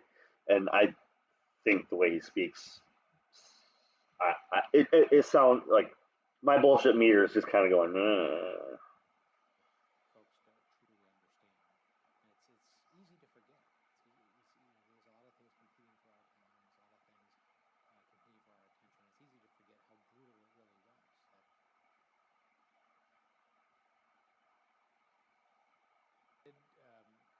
I did wonder whether I was going to make it out of there. Many of us who were trapped in the gallery actually called our families. When I looked up and had this realization that we were trapped, what happened was they evacuated the House floor first, and they forgot about those who were up in the gallery.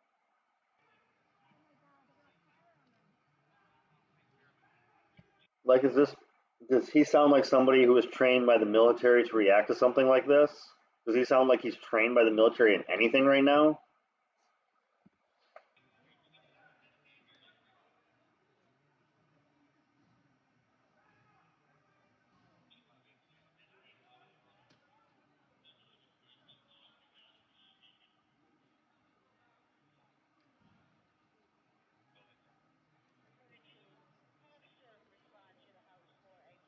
What do you need? I'm good.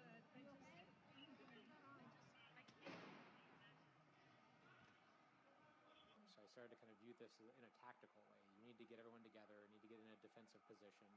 You don't want people spread out. You don't want people to be able to be pulled away from a mob. You need to get in a tight group. So as we were moving to do that, heard the gunshot, and of course I've heard a lot of gunshots in my time, and it was very clear what that was. And it came from the speaker's lobby, which told, and I didn't know whether it was an officer or a member of the mob, but I knew that things had severely escalated.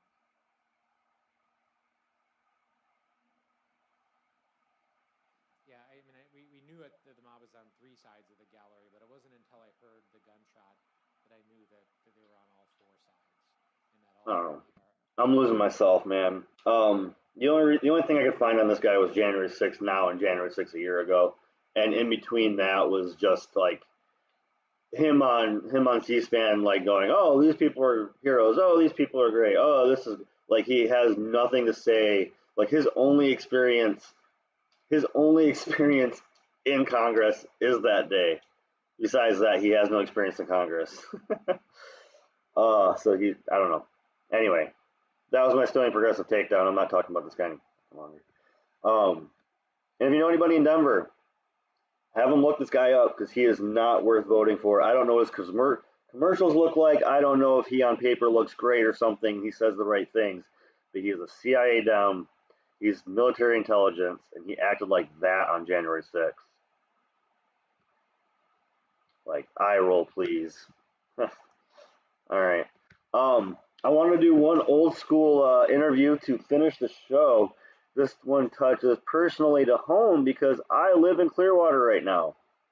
I live in Michigan in the summer, 5 months of the year. I live in Florida for 7 months. I vote in Florida because I live here more. That's how it works. Not that my vote matters in either state, right? Because voting doesn't matter. Anyway, I vote third party. Doesn't matter. Have for almost ever. I think I've only voted for a Democrat once. So, and I thought and that was Obama against Romney. My bad. I didn't know it didn't matter. They were the same people, really. Who cares, right? I was an idiot. Anywho, so I did want to do in Clearwater right now. I see Scientology all the time. I see them all the time. They come into the restaurant rarely because they're cheap. And when they come in, they don't tip, and they ask a million questions, and they feel like they should be treated like fucking gods, even though the place is slam busy. We're understaffed because the fucking world is the way it is. They still seem to think that, like, they should be treated like gods, and they should not have to tip because they're cheap fucks. That's what I have to say about Scientologists personally. I also drive by the building every fucking day, and I see them in the way they act. And so they're not the best people, and they anyhow, let's start the interview, and I'll continue my rants about them. I don't have a lot of respect as a group of people, and that's on them. Treat people better. Stop pretending like you're the only fucking person on the planet. Treat people better, and then maybe you won't be looked at as like such a shitty religion. But yeah. This was an interview I watched earlier today. I did a lot of swearing then. Even thinking about it is making me cuss again.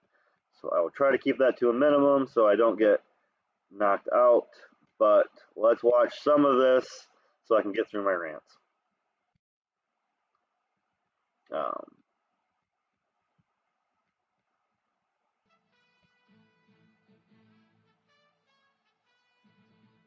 This is ABC News Nightline. Reporting from Washington, Ted Koppel. Joining us live tonight is David Miscavige, whose formal title is Chairman of the Board of the Religious Technology, the organization which manages Dianetics. Old school clip. Mr. Miscavige took over as the head of Scientology in 1987, following the death of the church's founder, L. Ron Hubbard. You've been sitting here very patiently for the first 15 minutes. It's your turn. We're going to take a short segment here to talk, and then we'll take a break, and then we've got the rest of the program to talk. Where would you like to pick up on what many in our audience, I suspect, have seen for the first time about the Church of Scientology? Yeah, well, I think, I guess the first thing I would like to take up is the fact that the intro piece. There's no question there's some controversy surrounding Scientology, but if you want to look at what the real controversy is, there's been stories like this one that we saw here for the past 40 years, and yet during that time period, Scientology has continued. All right. Sorry, I can't. Today than it was in 1980. I would just like to take up a few of the falsehoods that are in there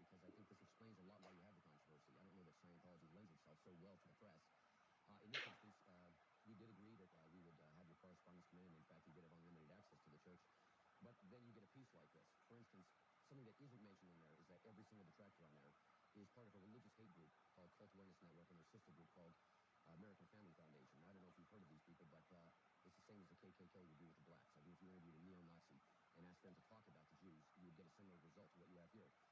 The thing I find disingenuous is that it's not commented upon, and yet, in fact, your correspondent Forrest and Deanna Lee were aware of this fact.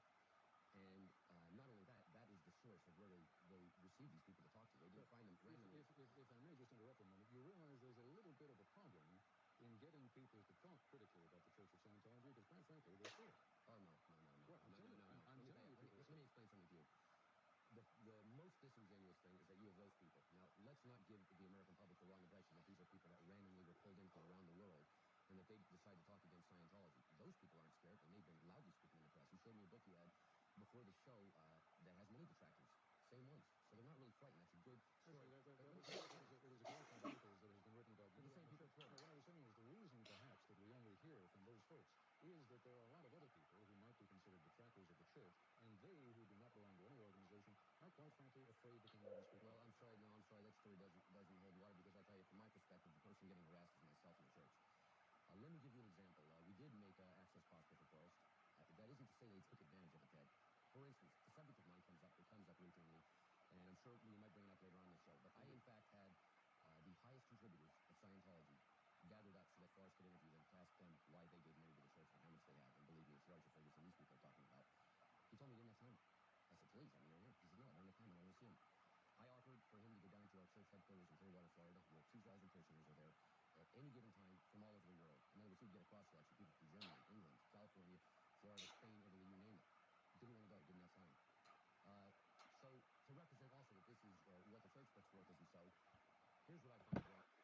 Let me just remind you, it starts out saying it's a discussion with, like the YouTube rebroadcast or whatever said the only on camera interview Scientology leader David Miscavige has ever given. That's what this says, but the original thing was a discussion with, and they plan on going for an hour. I'm not going to do the whole thing, but at like 26, 28 minute mark, they ran into their hour. So it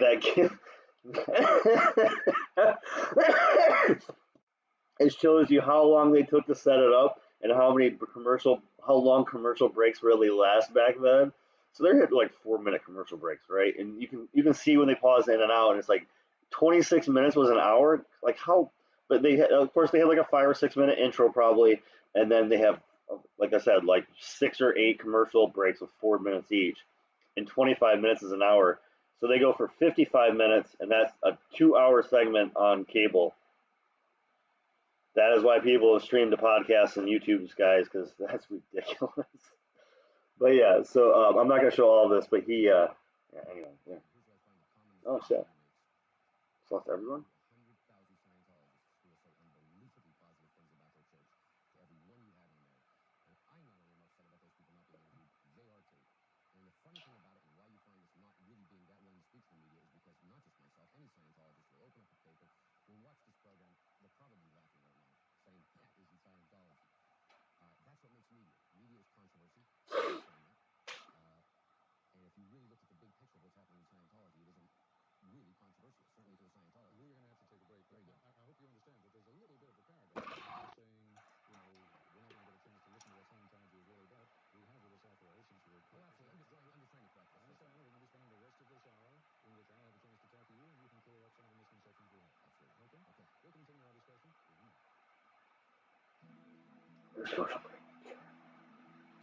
So they got like 4 minutes in, they're already doing a commercial break. And I guarantee, 55 minutes, those commercial breaks had to be 4 minutes solid, right?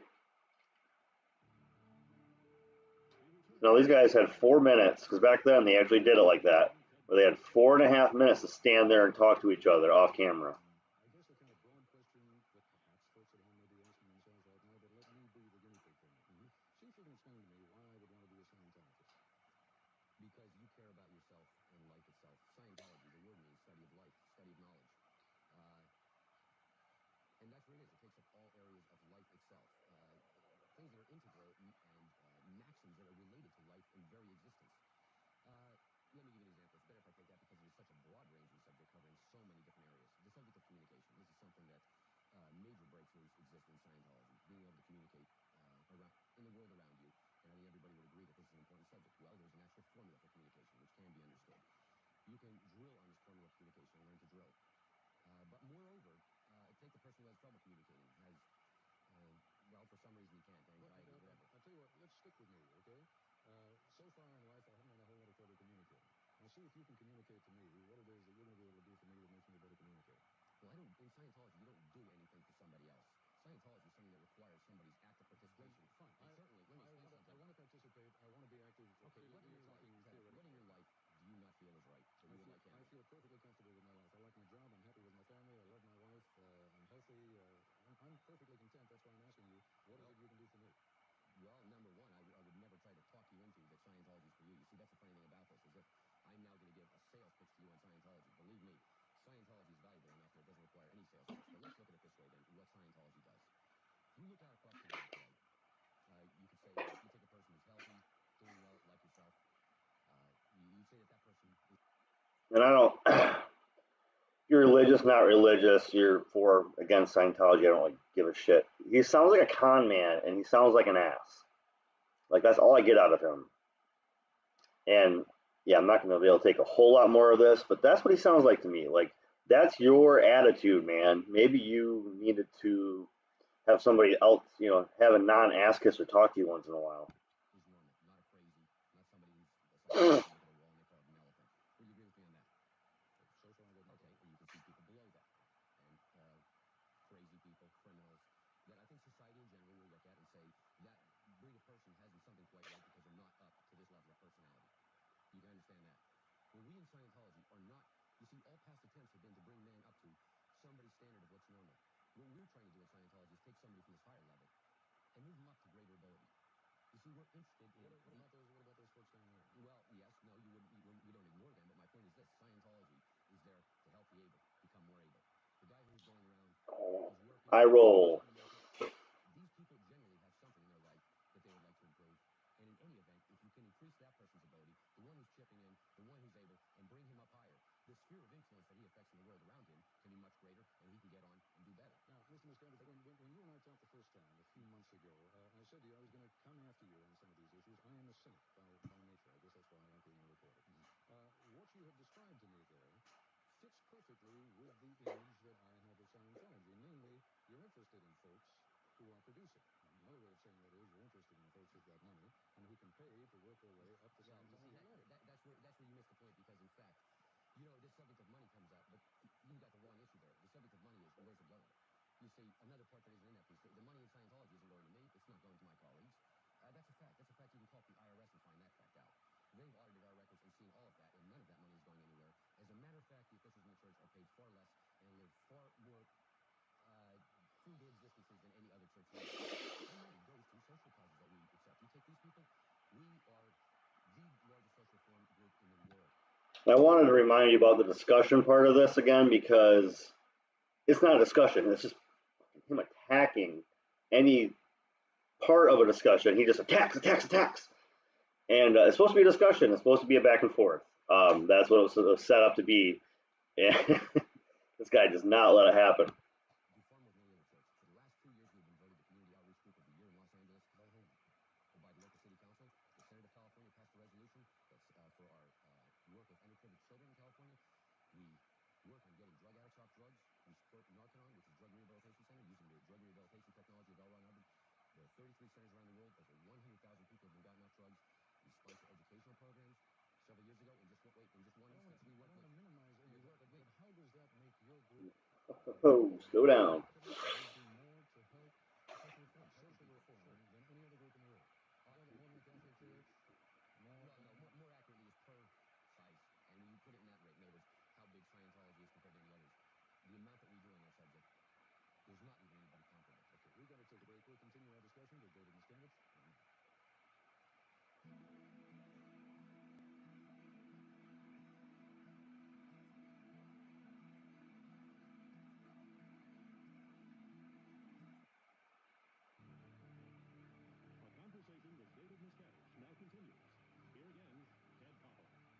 like a great stare off. They're looking at each other like, oh man, it's hilarious.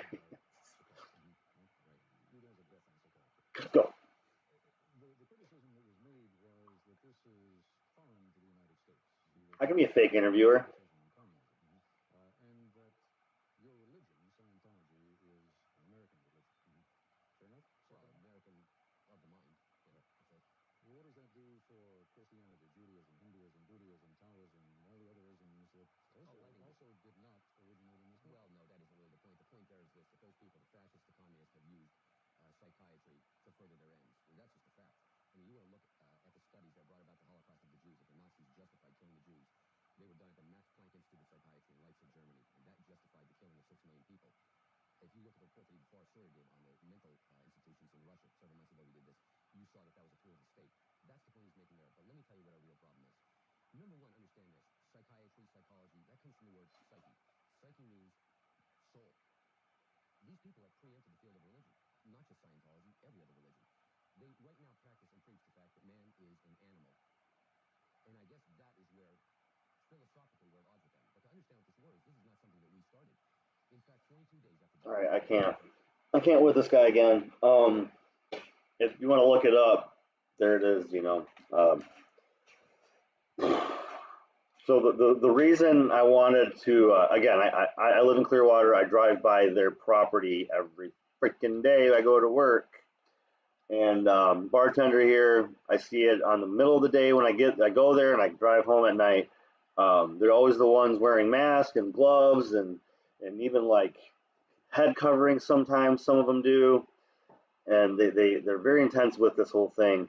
And the reason I kind of wanted to freak out about it for a second here, guys, is you look this guy's name up, the first thing you see is kidnapping charges, 2019 and 2020, and holding people hostage in their property here in Clearwater. And yeah, so they've been under a ton of scrutiny. There used to be like 100,000 Scientologists in this area. It's down to like 40 or 50,000 because they've kind of been a little bit embarrassed to come back around. But they're still here. They're still dicks. They'll still cheat. They still feel like you need to treat them like they're freaking the presidents of the universe. And they still, yeah, they demand a million things and they tip 15%. And you know what? They take up your time in busy restaurants to come in and they're idiots. So I don't appreciate them as a group of customers. Stay home. Stop coming in. As far as religion, I don't give a shit what you believe. Believe whatever you want. Your freedoms are yourself. Just don't be a dick to other people. And this guy has been charged for tons of crimes. And he is I think it was his number two. His number two person's father was the first person to charge them for harassment. And that was like 20 years ago. And it's just been building up. And this guy was obviously a dick. He was a liar. And my bullshit meter goes off when he talks. So, okay. So that was mine. Thanks for stopping in today, guys. I have Tuesday off, so I will be doing a fantastic stream Tuesday. We'll do an earlier one again, probably 11:30. Wednesday, I have my Weed Wednesday again. Tomorrow is going to be our Broken Heart CIA Dems and Republican CIA corporate talking shills. And we'll review the news, burn some stuff down at the end of the night. If you want to get your buzz on and join me, I enjoyed the discussion, guys. Thanks for joining me, and I enjoyed the discussion tonight. Next Sunday, we'll do another interview. These have been great. But my day is